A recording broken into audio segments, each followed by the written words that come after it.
Hello my dear students and welcome back to the channel. आज के class में हम कंटिन्यू करेंगे अपना कॉर्पोरेट लॉ, जो कि सेमेस्टर नंबर 2 का पेपर है उड़ीसा के अंदर। बाकी तुम ऑल ओवर इंडिया में कोई भी यूनिवर्सिटी से क्यों ना बिलोंग करते हो, तुम्हारे सेमेस्टर्स में जरूर कॉर्पोरेट लॉ या कंपनी लॉ नाम का सब्जेक्ट होगा। ऑल ओवर इंडिया में सिलेबस बिल्कुल सेम है। हम चाहे कहीं से भी क्यों ना बिलोंग करते हो, हम आराम से ये प्लेलिस्ट से पढ़ाई शुरू कर सकते हैं। ठीक है, before we start the video, आज का video extraordinary general meetings के बारे में है। हम मीटिंग्स का टॉपिक पढ़ रहे थे पिछले क्लासेस के अंदर, कौन कौन सा टाइप्स ऑफ मीटिंग होता है, एनुअल जनरल मीटिंग्स क्या होता है, ये सब कुछ हम ऑलरेडी कवर किए थे। आज का टॉपिक है EGM, extraordinary general meetings. But before we start the video, you can check our description में एक ऐप का लिंक दिया हुआ है, जरूर से डाउनलोड कर लेना। बीकॉम के स्टूडेंट के लिए बहुत जरूरी है वो ऐप। वहाँ पे complete notes, videos, practice questions, important questions, suggested questions, सब कुछ वहाँ पे तुमको मिल जाएगा। ठीक है, स्टार्ट करते हैं टॉपिक को। टॉपिक का नाम है एक्स्ट्रा ऑर्डिनरी जनरल मीटिंग्स। जैसे पिछले क्लासेस में हम जानते हैं, जनरल का मीटिंग है किन, जनरल का मतलब है किनका मीटिंग है ये, this is the meeting of share holders. ये डायरेक्टर्स का मीटिंग नहीं है, शेयर होल्डर्स का मीटिंग है। ठीक है, अब शेयर होल्डर्स का जो मीटिंग है वो होता था AGM, एनुअल जनरल मीटिंग। ठीक है, अब जैसे कि नाम से पता चल रहा है, एनुअल जनरल मीटिंग का मतलब है ये मीटिंग साल में एक बार होता है। अब अगर एक AGM और दूसरे AGM के बीच में कोई अर्जेंट मैटर्स होगा तो हम लोग वेट तो नहीं कर सकते। जैसे आज एक AGM हुआ, नेक्स्ट AGM कब होगा, एक साल के बाद होगा। अब इस बीच में अगर कोई इंपॉर्टेंट मैटर्स है जिसके ऊपर शेयर होल्डर्स का ओपिनियन लेना जरूरी है, तो ये ओपिनियन लेने के लिए, ये डिसीजंस लेने के लिए हम जो जनरल मीटिंग्स बुलाते हैं, उन जनरल मीटिंग्स को बोलते हैं एक्स्ट्रा ऑर्डिनरी जनरल मीटिंग्स। तो मैं बोलूं तो शॉर्ट में, AGM को छोड़कर, एनुअल जनरल मीटिंग्स को छोड़कर जितना भी मीटिंग होता है शेयर होल्डर्स का सारा मीटिंग को हम EGM बोलेंगे, एक्स्ट्रा ऑर्डिनरी जनरल मीटिंग्स। ठीक है, देखना, beside the statutory and annual general meetings, any meeting of the company's shareholders called for whatever purpose is called an extraordinary general meetings। तो AGM को छोड़कर जितना भी मीटिंग्स होता है शेयर होल्डर्स का, चाहे कोई भी रीजन से क्यों ना हो, उस मीटिंग को बोलेंगे EGM। In other words, an extraordinary general meetings of a company is any meeting of its shareholders which is called during the period between its two consecutive annual general meetings। तो एक AGM और दूसरा AGM के बीच में जो भी meeting हो रहा है शेयर होल्डर्स का, वो सारा का सारा मीटिंग को बोलेंगे EGM, extraordinary general meetings. Clear है?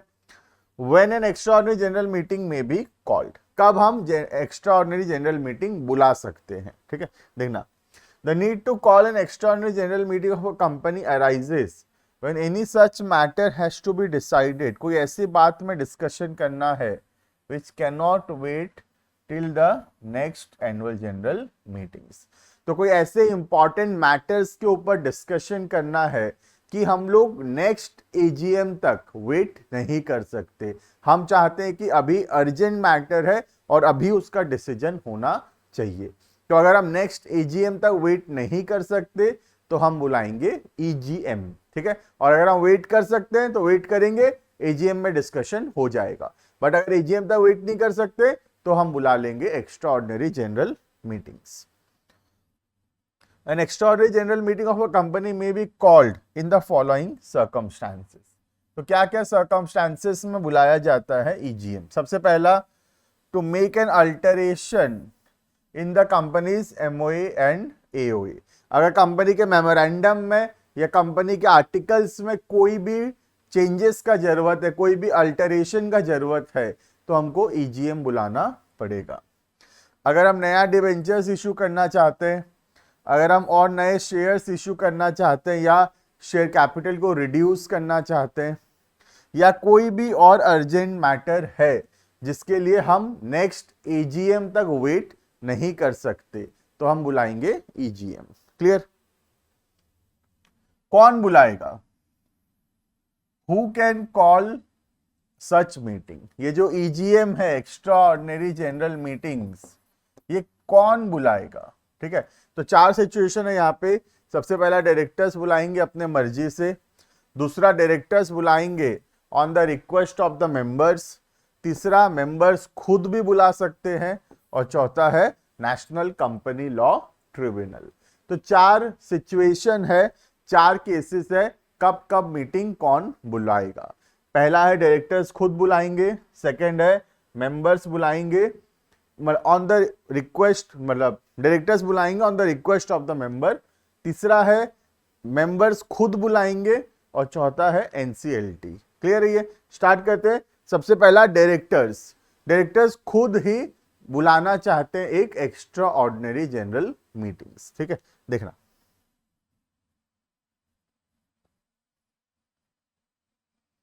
By the directors. In case it is authorized by the company's article, the directors may convene an extraordinary general meeting by passing a resolution to that effect in the board meeting. तो board meeting में एक resolution pass होगा, decide होगा कि एक EGM बुलाते हैं, और फिर डायरेक्टर्स जो है ईजीएम बुलाएंगे।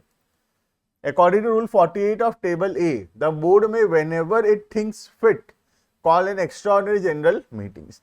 तो जब डायरेक्टर्स लोगों को ठीक लगेगा, डायरेक्टर्स तब बुला सकते हैं ईजीएम।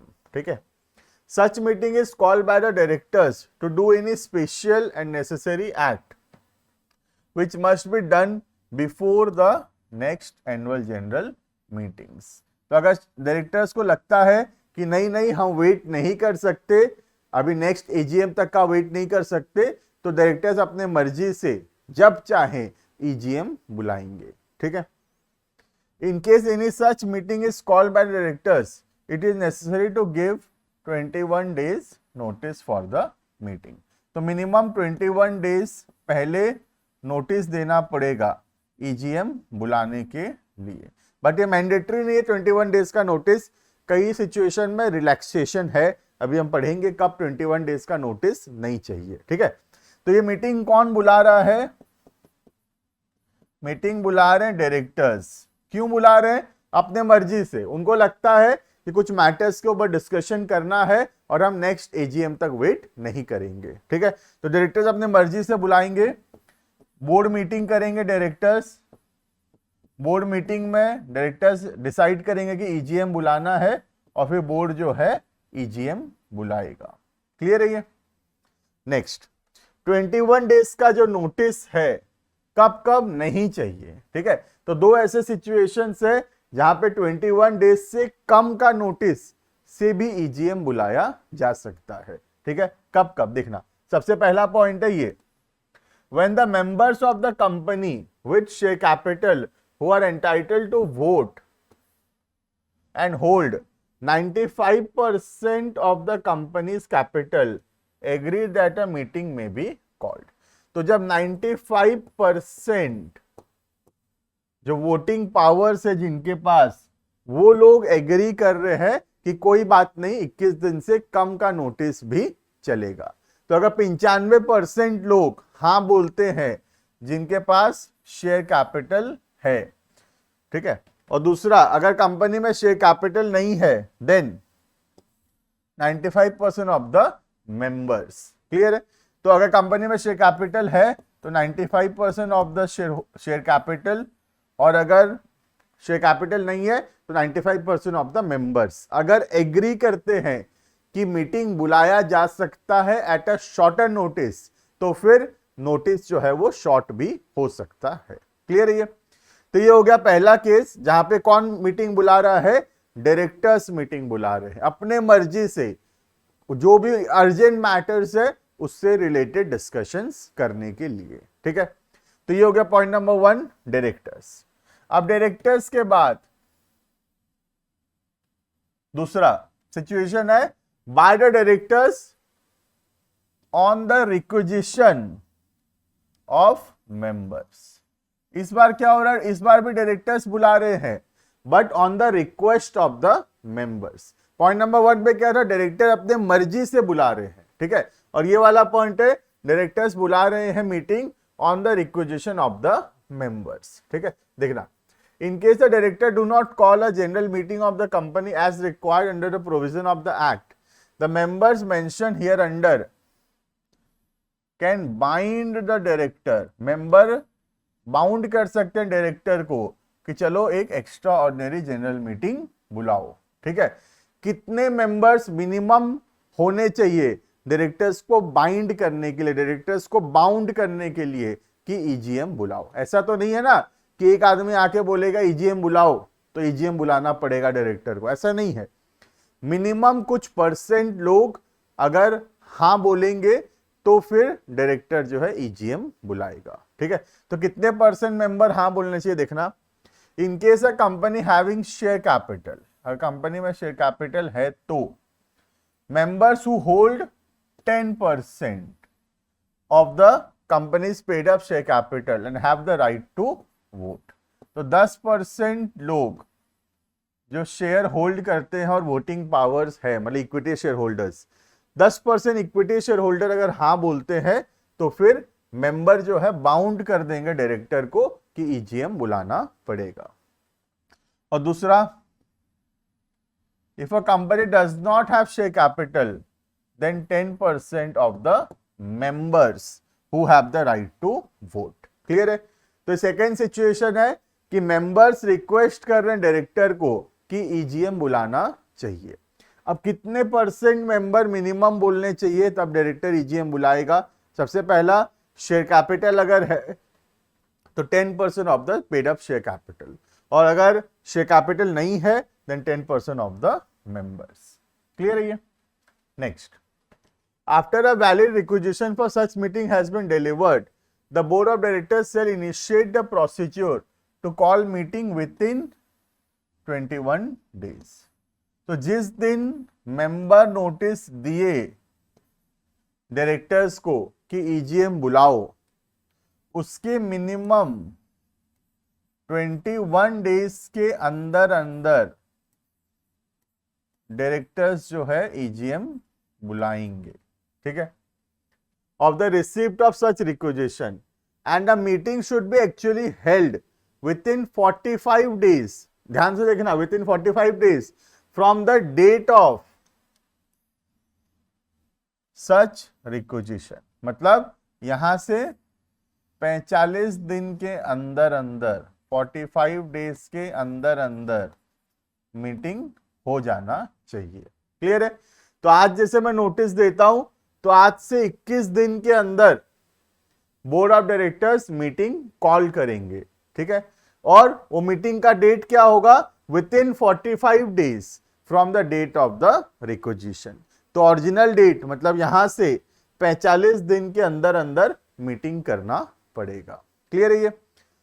अगर बोर्ड फेल करता है, मेंबर्स रिक्वेस्ट कर रहे हैं फिर भी बोर्ड फेल करता है मीटिंग कॉल करने में within the due date of 45 days, 45 days तक मीटिंग नहीं होता या 21 दिन तक मीटिंग बुलाया नहीं जाता है, तो फिर मेंबर के पास अधिकार है कि मेंबर खुद भी मीटिंग बुला सकता है। ये हमारा थर्ड पॉइंट होगा, बाय द रिक्विजिशनिस्ट देमसेल्फ। मेंबर खुद भी चाहे तो मीटिंग बुला सकते हैं। कब बुला सकते हैं? जब वो डायरेक्टर्स को बोले थे और डायरेक्टर्स फेल कर गए मीटिंग बुलाने से, डायरेक्टर ड्यू डेट के दिन, ड्यू टाइम के समय में मीटिंग नहीं बुलाए, तो फिर मेंबर्स के पास अधिकार है कि वो खुद भी मीटिंग को कॉल कर सकते हैं। ठीक है, देखना, if the directors fail to call the meeting within a forementioned time limits, the requisitionist may themselves convey a meeting within 3 months from the date of the deposit of the requisitionist. तो अगर 45 दिन के अंदर वो लोग meeting नहीं करते हैं या 21 दिन के अंदर नोटिस नहीं देते हैं मीटिंग का, तो फिर हमारे पास मौका है, हम 3 महीना के अंदर मीटिंग करवाएंगे। ठीक है, 3 महीना कहां से? From the original date of requisition, मतलब मैं बोलूं तो इस वाले डेट से, इस वाले डेट से जो है 3 महीना के अंदर तुम मीटिंग कॉल कर सकते हो। ठीक है, a meeting called by the requisitionist must be called in the same manner as the meeting called by the board of directors. Any reasonable expenses incurred by the requisitionist by reason of board's failure to call a meeting shall be repaid by the requisitionist to the requisitionist by the company. तो क्या बोल रहा है, अगर कोई भी खर्चा होता है मेंबर्स का मीटिंग बुलाने में, तो ये जो खर्चा हुआ है मेंबर्स का, ये उनको वापस मिलेगा फ्रॉम द कंपनी। क्लियर है, क्योंकि ये काम किसका था? मीटिंग बुलाने का काम किसका है? कंपनी का। कंपनी फेल हुआ मीटिंग बुलाने में, इसीलिए मेंबर्स मीटिंग बुला रहे हैं। तो मेंबर्स मीटिंग तो बुला रहे हैं, लेकिन जो खर्चा होगा मीटिंग कॉल करने में, वो खर्चा कौन बियर करेगा? कंपनी बियर करेगा। ठीक है, last, by the national company law tribunal, if for any reason it is impractical to call a meeting of a company other than an annual general meeting, अगर और कोई मीटिंग हो ही नहीं पा रहा, प्रैक्टिकली पॉसिबल ही नहीं हो पा रहा मीटिंग करना, तो एनसीएलटी आएगा वहां पे। तो नेशनल कंपनी लॉ ट्रिब्यूनल में इधर ऑन इट्स ओन मोशन, अपने मर्जी से, और an application made by director of the company or of any member of the company who would be entitled to vote, order a meeting of the company to be held in such manner as the tribunal thinks fit. तो या तो tribunal अपनी मर्जी से, या फिर on the request of the directors, या on the request of the members एक मीटिंग कॉल कर सकता है अपने मर्जी से। क्लियर है, तो कौन कौन मीटिंग बुला सकता है? सबसे पहला, डायरेक्टर्स अपने मर्जी से मीटिंग बुला सकते हैं। सेकेंड, डायरेक्टर्स बुलाएंगे meeting on the request of the members. तीसरा, अगर डायरेक्टर्स नहीं बुला रहे हैं मेंबर्स के रिक्वेस्ट के बाद भी, तो पॉइंट नंबर 3 में मेंबर्स खुद मीटिंग बुला सकते हैं। और चौथा, एनसीएलटी अपनी मर्जी से या फिर on the request of the directors और द मेंबर्स एक मीटिंग बुला सकता है। क्लियर है, तो this was all about who can call an extra ordinary general meetings. तो बहुत इंपॉर्टेंट टॉपिक, एग्जाम में श्योर इसके ऊपर जो है क्वेश्चन तुमको पेपर में मिल जाएगा। अच्छे से पढ़ के जाना, एजीएम क्या होता है और ईजीएम क्या होता है। क्लियर है, मिलते हैं आने वाली क्लासेस के अंदर। मैं होप करता हूं कि वीडियो सही लग रहा होगा, पसंद आ रहा होगा, थोड़ा भी इंफॉर्मेटिव लगा वीडियो, जरूर से कमेंट करके बताना कैसा लग रहा है। तुम्हारा कमेंट ही हमको मोटिवेट करता है और अच्छे से पढ़ाने के लिए। मिलते हैं आने वाली क्लासेस में। Thank you and bye bye.